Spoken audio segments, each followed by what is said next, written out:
Assalamualaikum warahmatullahi wabarakatuh. Perkenalkan nama saya Ibnu Riko Kurniawan dengan NIM A11 2022 14063. Di sini saya akan menjelaskan UAS data mining. Di sini sebelumnya pada dataset tidak terdapat sebuah nama label, maka di sini saya akan menambahkan nama label dengan urutannya sesuai dengan urutan dari UC. Yang pertama ada frekuensi, kemudian angle of attack, kemudian chord length, kemudian free stream velocity, kemudian section side displacement thickness, dan targetnya adalah scale sound pressure. Di sini saya akan meload dataset yang bernama Airfall Self Noise. Kemudian saya akan menampilkan data pertama dengan perintah data head, dapat dilihat. Kemudian saya mengecek data yang kosong, dapat dilihat bahwa semua fitur atau di datasetnya tidak mempunyai data yang kosong, maka eh, perubahan data yang kosong menjadi none akan dilewatkan. Kemudian saya mengecek data yang duplikat, dapat dilihat bahwa tidak terdapat data yang duplikat pada dataset ini, maka saya akan melewatkan penghapusan data yang duplikat. Kemudian saya mengecek nilai unik dalam setiap kolom dan nilai yang bernilai konstan, dapat dilihat bahwa semua fitur memiliki lebih dari satu nilai unik atau tidak memiliki nilai yang konstan. Kemudian saya akan memvisualisasi bar chart untuk setiap fiturnya.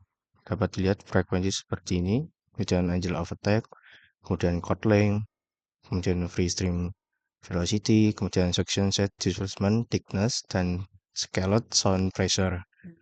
Dapat dilihat bahwa penjelasannya seperti ini. Frekuensi distribusi data menunjukkan mayoritas nilai berada di kisaran yang lebih rendah 0 hingga 2500, kemudian menurun secara drastis pada kisaran yang lebih tinggi. Ini menunjukkan data yang cenderung tidak merata dan berat di bagian awal atau skewed to the left. Kemudian pada fitur angle of attack, sebagian besar data terkonsentrasi pada nilai rendah 0 hingga 5, namun distribusi cukup menyebar hingga sekitar 20. Ada penyebaran data, tetapi nilai tinggi lebih jarang.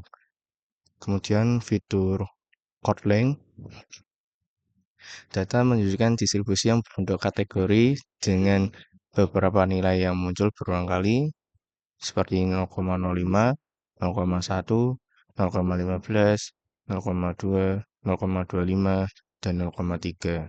Data ini tampaknya bersifat diskrit atau memiliki interval yang spesifik. Kemudian free stream velocity, distribusi menunjukkan beberapa puncak yang signifikan di sekitar 30, 40, 55, dan 70. Yang artinya data ini memiliki beberapa kelompok atau klaster pada nilai tersebut. Kemudian pada fitur section side displacement thickness, sebagian besar nilai berada di rentang sangat rendah, mulai dari 0 hingga 0,01. Lalu frekuensi berkurang secara signifikan dengan meningkatnya nilai. Distribusi ini mirip dengan distribusi eksponensial. Kemudian scaled sound pressure, distribusi data berbentuk seperti kurva lonceng atau normal distribution dengan puncak di sekitar 125. Data tersebar secara sistematis dengan dua ekor di kedua sisinya. Kemudian saya mengecek tipe data di setiap kolomnya.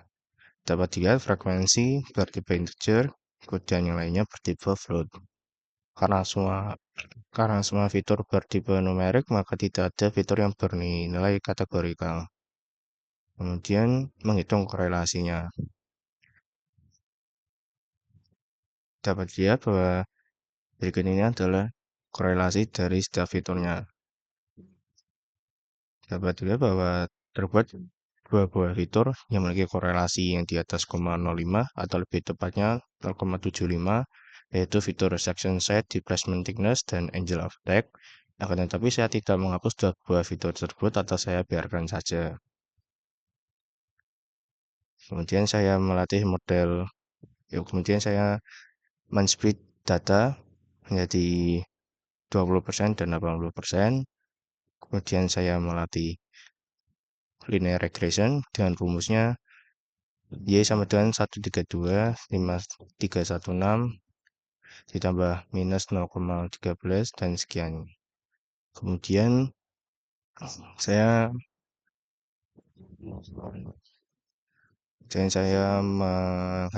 menampilkan hasil R kuadrat MSE, RMSE, dan MAP. Dapat dilihat bahwa nilainya seperti ini dengan penjelasan berikut. Dengan R kuadrat atau koefisien determinasi dengan 0,5583 sekian, penjelasan R2 mengukur proporsi varians dalam variabel dependent. Dalam hal ini, scaled sound pressure level yang dapat dijelaskan oleh variabel independen dalam model. Nilai R kuadrat berkisar antara 0 hingga 1. Nilai 0,583 menunjukkan bahwa sekitar 55,83% dalam variasi dalam scaled sound pressure dapat dijelaskan oleh model.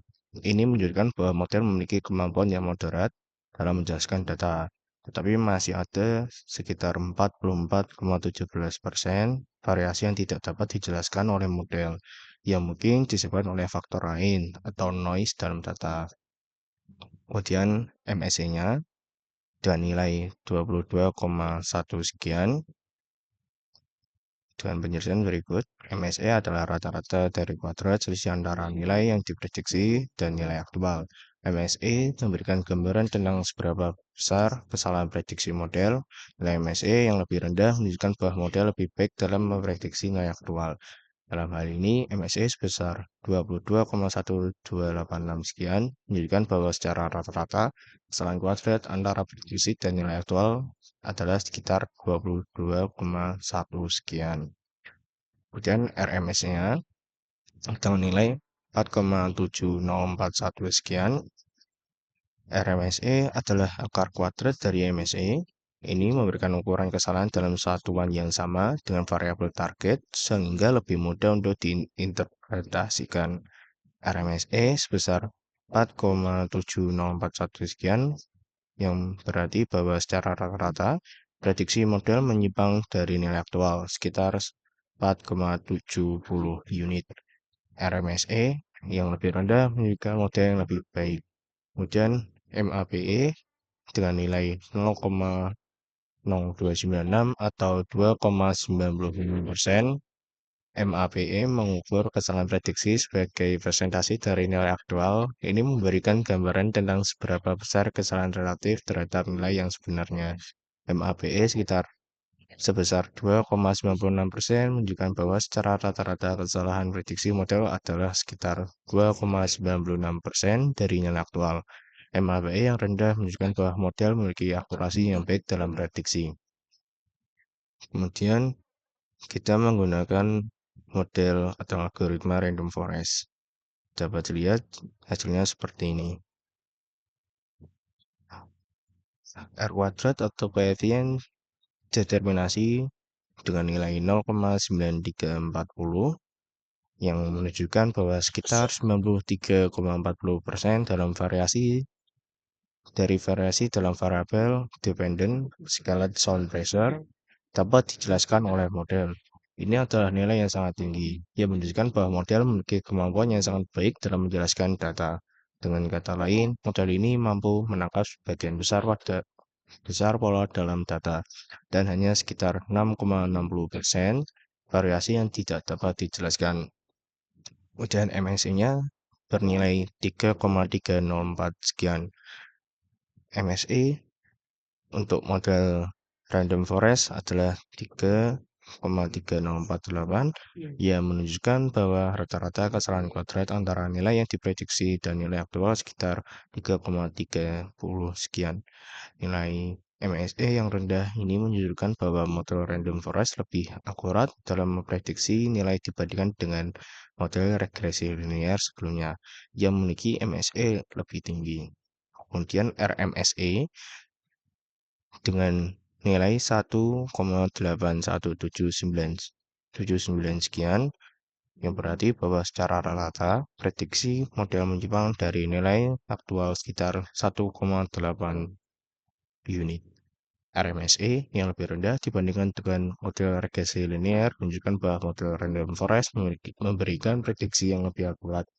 Kemudian MAPE dengan nilai 0,0106 atau 1,06% yang menunjukkan bahwa secara rata-rata kesalahan prediksi model adalah sekitar 1,06% dari nilai aktual. Ini adalah nilai yang sangat baik, menunjukkan bahwa model memiliki akurasi yang tinggi dalam prediksi. Kemudian kita bandingkan hasil dari linear regression dan random forest. Kemudian menentukan model terbaik. Dari hasil proses di atas dapat dilihat bahwa hasil yang lebih baik adalah random forest. Dengan kesimpulan berikut ini. Model random forest menunjukkan kinerja yang lebih baik dibandingkan dengan model regresi linear dalam hal prediksi variabel scaled zone pressure. Beberapa alasan mengapa random forest lebih unggul adalah sebagai berikut. Yang pertama, kemampuan menangkap pola yang kompleks, kemudian mengurangi overfitting, kemudian robustness terhadap noise, kemudian fleksibilitas dalam tipe data, kemudian metrik evaluasi yang lebih baik. Penyebab kinerja yang lebih baik itu mulai dari satu, kinerja yang lebih baik dari random forest dapat disebabkan oleh beberapa faktor. Penggunaan banyak pohon dapat dengan menggabungkan hasil dari banyak decision trees, random forest dapat mengurangi varian dan meningkatkan akurasi. Kemudian sampling data. Random forest menggunakan teknik bootstrap sampling yang memungkinkan setiap pohon untuk belajar dari subset data yang berbeda, meningkatkan diversitas model. Kemudian yang ketiga, pengambilan keputusan yang kolektif. Proses voting atau averaging dari banyak pohon membantu mengurangi kesalahan individu dari setiap pohon, menghasilkan prediksi yang lebih akurat. Secara keseluruhan, random forest adalah pilihan lebih baik untuk model prediksi dalam konteks ini, terutama ketika data memiliki kompleksitas dan variasi yang tinggi. Sekian dari saya, kurang lebihnya mohon maaf. Wassalamualaikum warahmatullahi wabarakatuh.